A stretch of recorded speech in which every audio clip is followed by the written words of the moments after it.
The morning my son-in-law tried to have me killed, I was wearing my old gray cardigan, the one my wife bought me at the Bay in 2009, the one with the loose button on the left cuff I kept meaning to fix. I remember that detail because I thought about it while I was lying on the frozen ground with a rifle bullet somewhere in the trees behind me, thinking, I never did fix that button. Let me back up. My name is Harold Bryce. I'm 63 years old. I spent 31 years building a mid-sized property development company in Kelowna, British Columbia. Nothing glamorous. We built residential subdivisions, some commercial strips, a few strata complexes along the lake, bread and butter work, but over 3 decades, it became worth something real, the kind of thing you build for your kids, even when your kids never actually asked you to. My daughter, Stephanie, is 34. She has her mother's eyes and, as it turns out, her own set of priorities I didn't fully understand until it was almost too late. Her husband, my son-in-law, Miles, came into our lives about 6 years ago. He was charming in the way that certain men are charming, effortlessly and always with a purpose. He had a background in commercial real estate in Calgary, or so he said. He knew the vocabulary, could talk project financing and zoning appeals with confidence. When Stephanie brought him home for Thanksgiving that first year, he sat at my kitchen table and told me he admired what I'd built. I liked him. I want to be honest about that. I genuinely liked him. I gave him a job at Bryce Development about a year after they got married, operations director. It seemed natural. He was family, he had relevant experience, and Stephanie had started coming in part-time to handle our marketing and communications. I told myself I was building something to pass down. In reality, I was handing someone the keys and not watching where they drove. The first signs were small enough to explain away. A supplier invoice that seemed slightly inflated. A subcontractor we'd never used before appearing on a project budget. Miles always had an answer. The original supplier had delays. This new company came highly recommended. The markup was industry standard. I'm not a suspicious person by nature. I built my business on handshakes and follow-through. And I think I assumed other people operated the same way. My wife, Carol, died 4 years ago. Ovarian cancer, 14 months from diagnosis to the end. She was the one who noticed things I missed. She used to say Miles had salesman eyes. She meant it as a gentle warning, not an insult. I told her she was being unfair. I wish I had listened more carefully. After Carol died, I withdrew. That's the honest word for it. I kept going to the office, kept signing off on projects, kept showing up, but I was operating on autopilot. Miles stepped into that vacuum, gradually, then completely. By the time I started to surface again, really paying attention again, it was the spring before everything fell apart. I was reviewing a quarterly report, and something felt wrong in the way numbers sometimes feel wrong, before you can name exactly why. I called our accountant, a woman named Grace Chow, who'd been with the company for 12 years, and who I trust completely. I asked her to take a quiet second look at our operational accounts going back 18 months. She called me back 3 days later. Her voice was careful in the way that voices are careful when the news is bad. Miles had been running a secondary purchasing stream through a numbered company registered in Alberta. The numbered company had no employees, no physical address, and received payments from Bryce Development for services that were either grossly overpriced or, in several cases, never delivered at all. Conservative estimate. He had diverted just over $340,000 over the previous 22 months. I sat in my car in the parking lot of my own office building for about 40 minutes after that call. I didn't go inside. I drove home, made coffee, sat at the kitchen table where he had once told me he admired what I'd built, and I thought about what to do. I didn't tell Stephanie yet. I want to explain why, because I know how that sounds. I didn't tell her because I wasn't sure what she knew. I didn't want to believe she was part of it, but I also couldn't rule it out. And if I showed my hand too early, if I told her and she told him, Everything Grace had found would disappear overnight. Numbered companies are easy to dissolve. Paper trails get shorter very quickly when people know someone is following them. So I did something I had never done in my professional life. I hired a private investigator. His name was Barry Folk, ex-RCMP, semi-retired, operated out of a small office in Penticton. He was the kind of man who looked like he'd seen enough human behavior to be unimpressed by most of it. I told him everything Grace had found and asked him to dig further.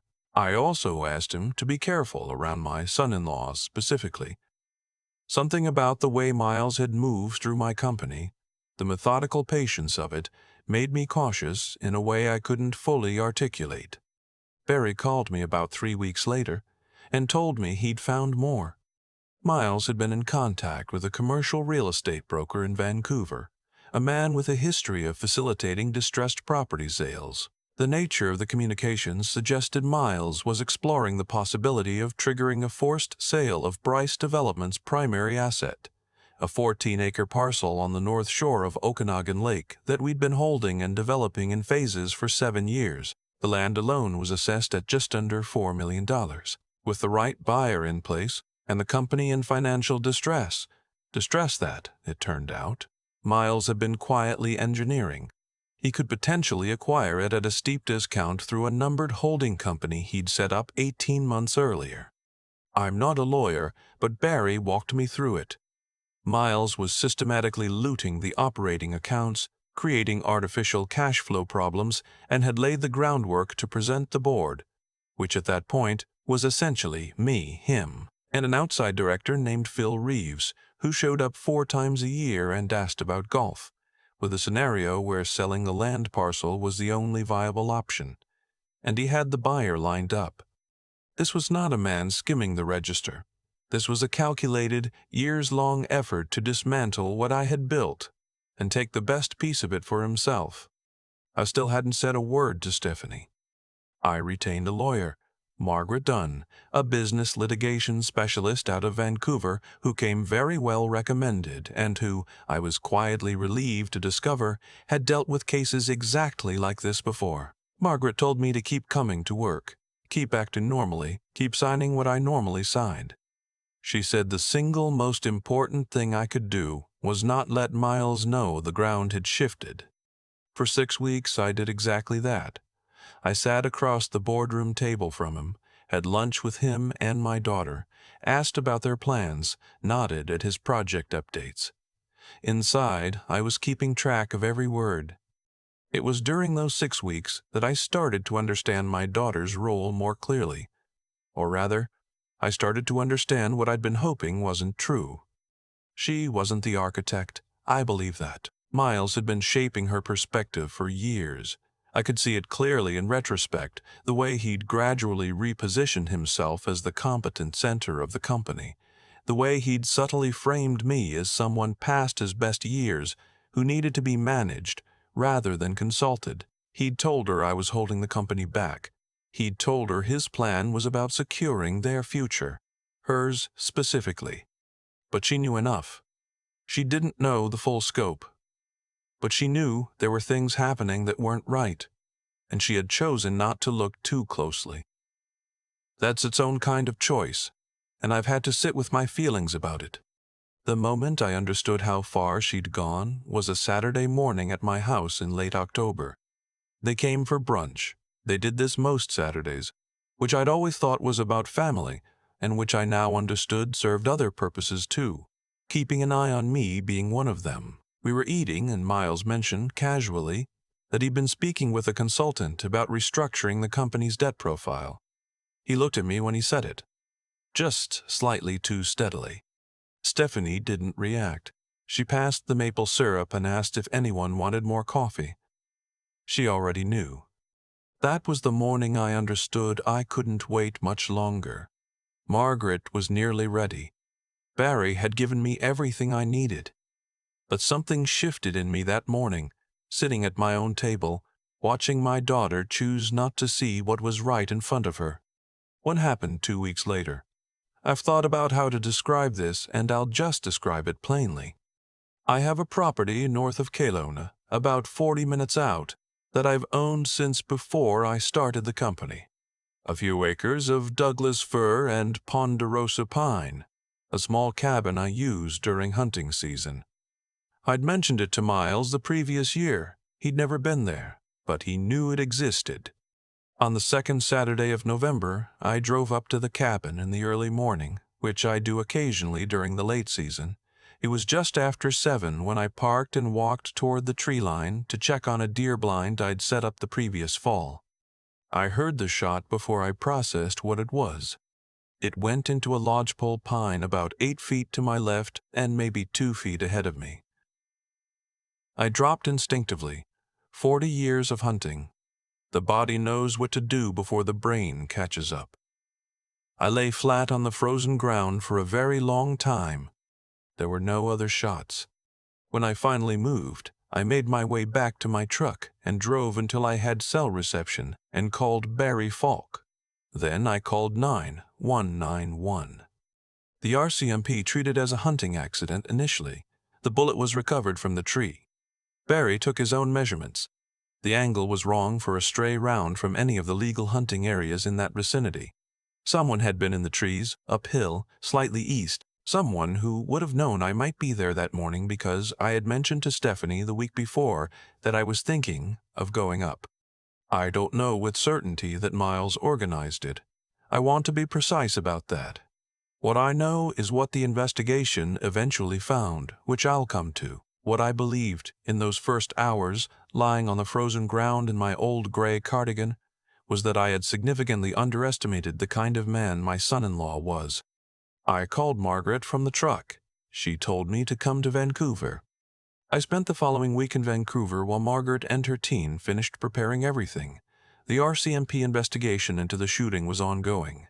Margaret had already coordinated with a forensic accountant who had been reviewing Grace's findings and building a formal evidentiary file. On the Thursday of that week, we filed a civil claim against Miles personally and against his numbered companies: fraudulent misappropriation, breach of fiduciary duty, unjust enrichment. Total claimed $517,000, which was the revised figure once the forensic accountant had gone through everything. The same day, I had Phil Reeves, the outside director, convene an emergency board meeting by phone. Margaret walked us both through the documentation. Phil, to his credit, went pale and voted immediately to suspend Miles as operations director pending investigation. Miles was served that afternoon. I was told by someone who was there that he sat in the parking lot of our Kelowna office for a long time before driving away. I flew back to Kelowna that evening. Stephanie called me from the airport. She was crying, really crying, not performed crying. She said she didn't know it had gone that far. I told her I believed her, and I do, partly. We talked for a long time. It was not a good conversation, but it was an honest one, which is more than we'd had in years. The RCMP investigation took 4 more months. Barry's evidence on the shooting was significant. A man was eventually identified, someone Miles had known in Calgary, a former associate with a history that included weapons offenses.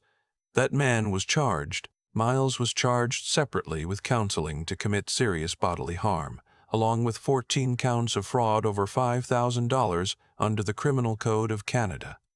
He was convicted on 9 of the fraud counts and on a reduced charge for the counseling offense. He served time, not enough time in the view of most people who knew the full story, including me, but he served it.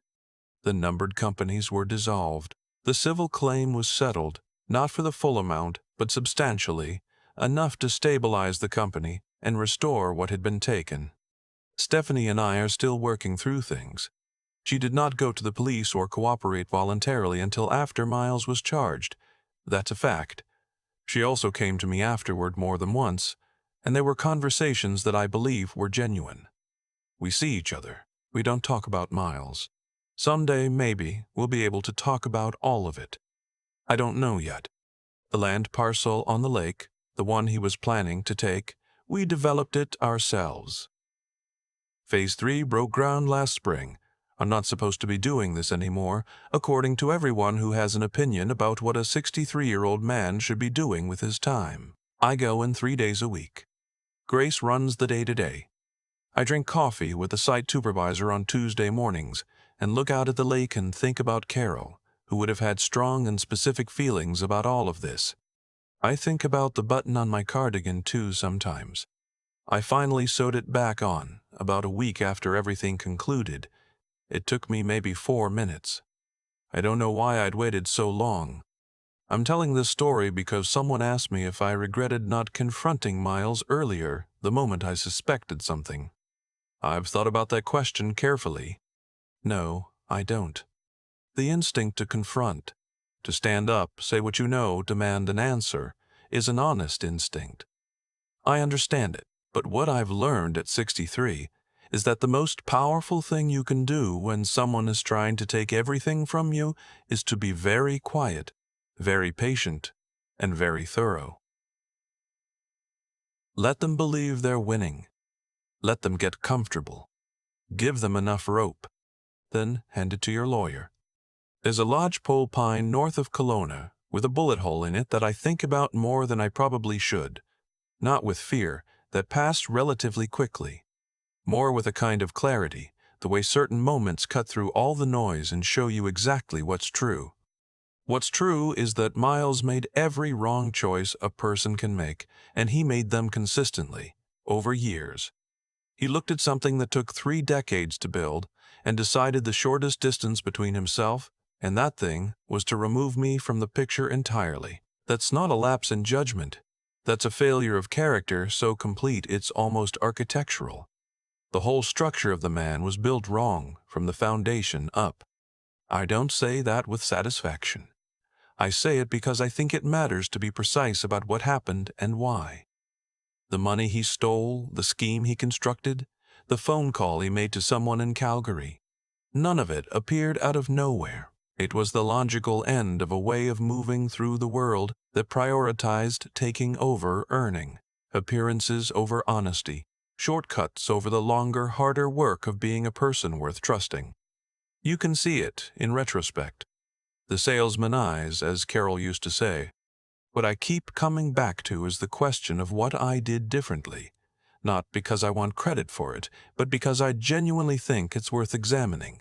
I didn't act out of rage. I didn't confront him in the parking lot or make accusations I couldn't prove or let my emotions make decisions that my judgment should have been making. When Grace called me with those numbers, the thing I felt most strongly, underneath the shock, underneath the grief of it, was a kind of steadiness, an obligation to do this right.